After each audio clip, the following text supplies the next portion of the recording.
Boa noite, meu nome é Marcelo Gorgatti.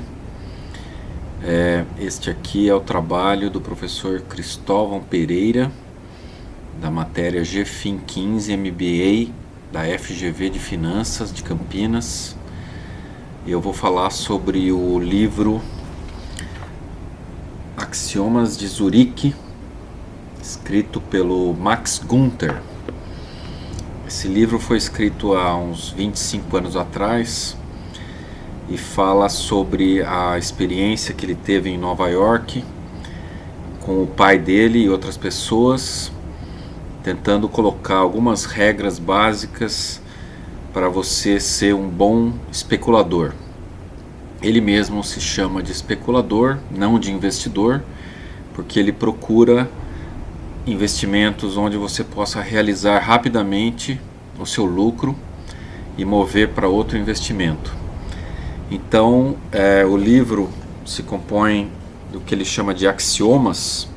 Na definição da internet, axiomas são verdades que não podem ser contestadas. E diz aqui na contracapa, se você seguir estas regras e princípios infalíveis, você vai ficar rico. Isto aqui já é uma contradição versus algumas coisas que ele diz no livro, que não se deve seguir alguma coisa infalível. Mas vamos lá. Os axiomas começam basicamente definindo o que é risco e retorno. Então ele dá vários exemplos de pessoas que investiram sem risco para manter o seu capital, principalmente em renda fixa, CDBs, imóveis, que no final da vida não tinham muito dinheiro. E pessoas que tomam risco, que podem ter mais dinheiro rapidamente, realmente ficar ricos, ou podem perder todo o seu dinheiro. A conclusão que ele chega é que as pessoas que não investem com risco praticamente não vivem a vida como uma aventura e não tem condições de ficar rico. Você trabalhando e poupando o seu dinheiro em renda fixa, você nunca vai ficar rico. Então, para poder ficar rico, você tem que tomar risco. Então é isso que ele fala no primeiro axioma. O segundo e o terceiro são chamados da ganância e da esperança. O da ganância é quando as coisas vão bem. A bolsa está subindo, suas ações estão subindo, e você tem que saber o momento certo de sair. Geralmente ele diz, saia cedo demais. Não espere até o último momento para ganhar o máximo possível. Realize o que você determinou antes e saia. Se a ação continuar subindo, não tem problema. E o terceiro axioma, que é o da esperança, é o contrário. Minimize suas perdas. Você deve colocar um stop no determinado momento, ao redor de 10 ou 15%, e realizar a sua perda e sair rapidamente. Não deve continuar mantendo aquele papel e perder uma grande parte do seu dinheiro. O quarto diz das previsões. Ele dá vários exemplos aqui sobre pessoas que acreditam em vários tipos de previsões. Ele não acredita em nenhuma, mesmo porque o horizonte que ele trabalha são dias ou meses. Então ele não aceita nenhuma previsão. Também não aceita que haja nenhum padrão. Ele chama a bolsa de valores um jogo qualquer, assim como o jogo de cavalos ou o jogo de pôquer, e não acha que tem nenhuma ordem no que ele chama de caos. Então o jogo é para ser jogado e tem suas regras. Essas aqui seriam as regras, os axiomas dele. Então, continuando, o sexto axioma é sobre a mobilidade.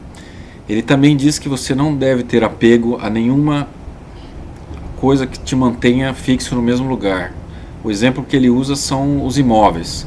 As pessoas que têm casas ou têm outros imóveis e gostam daqueles locais, mesmo que os locais estejam desvalorizando.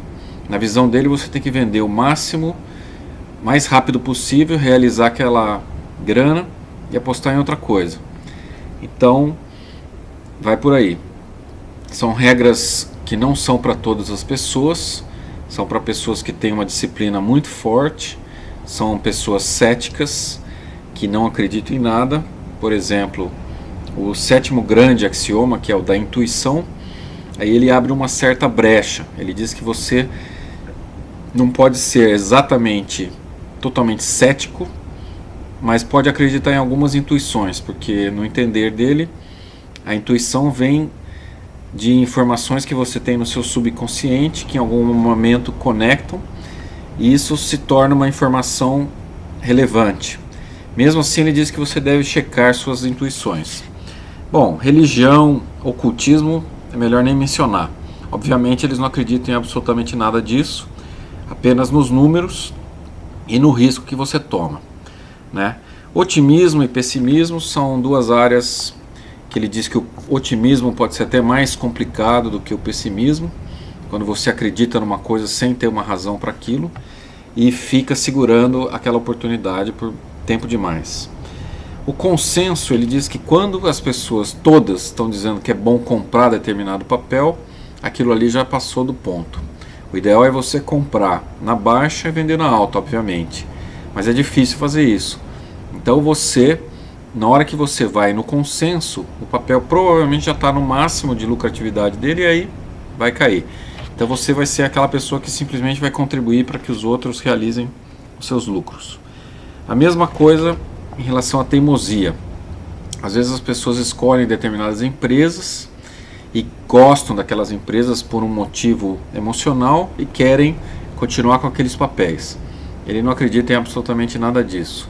Você não tem que ter nenhuma relação emocional com nenhum determinado tipo de empresa, e se você quiser ter lucro com uma empresa ou com a outra, tanto faz, porque o dinheiro é o mesmo. O último axioma fala sobre o planejamento. Aqui nós temos um ponto interessante. Se você ler o livro do Décio Bazan, e fala sobre constituir uma carteira de dividendos, com aquelas empresas que pagam mais dividendos com uma lucratividade mais alta e com menos risco. Aqui eles não acreditam em nenhum planejamento de longo prazo. Qualquer coisa acima de um mês ou talvez uma semana já é muito. Eles dizem que é impossível você prever o futuro e não tem nenhum sentido você fazer um planejamento para sua aposentadoria daqui a 20 e 30 anos. E dão exemplos sobre isso. Realmente tem algumas coisas que podem acontecer no meio do caminho, principalmente se você tiver ações das empresas que você trabalha ou empresas muito estáveis. Em 20 ou 30 anos você pode ter empresas que somem do mercado. Mas também, obviamente, ele puxa a sardinha para o lado dele, trabalhando extremamente curto prazo em aplicações de alto risco. Eu, pessoalmente, gosto do planejamento de ter uma carteira de ações por dividendos. Mas eu acho que uma parcela do seu investimento tem que ser aplicada no alto risco também. Bom, isso foi um resumo do livro que eu li aqui, Os Axiomas de Zurique. Espero que vocês tenham gostado e um abraço para todos. Até mais.